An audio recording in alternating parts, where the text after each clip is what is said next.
ঢাকা শহরের মতো জায়গায় 24 কাঠা জমি কিনে অপু বিশ্বাসের নামে লিখে দিল তার দ্বিতীয় স্বামী। এত সুন্দর একটা প্লট পেয়ে বেশ আনন্দিত এই অভিনেত্রী। অপুর দ্বিতীয় স্বামী যেহেতু সিঙ্গাপুরে থাকে, তাই সে তার অ্যাসিস্ট্যান্টকে অপুর কাছে পাঠিয়েছেন, যেন সে সবকিছু দেখে শুনে অপুকে বুঝিয়ে দিতে পারে।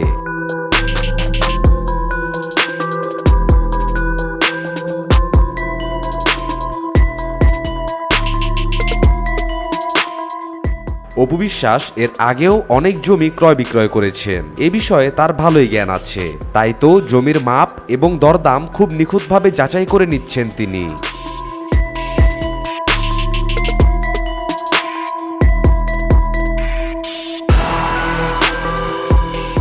এ সময় সেখানে উপস্থিত ছিলেন অপু বিশ্বাসের মামা শ্বশুর। সে এই জমি ক্রয়ে সাক্ষী হিসেবে এখানে এসেছেন। পাশাপাশি অপুকে যেন কোনো ভোগান্তিতে পড়তে না হয় সে বিষয়টিও তিনি দেখাশোনা করছেন।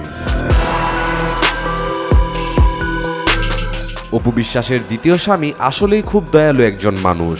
মেয়েটা দীর্ঘ 10-12 বছর অবহেলার শিকার হয়েছে, তাই তো যেভাবে পারছে সেভাবেই অপুকে খুশি করার চেষ্টা করছে তার দ্বিতীয় স্বামী।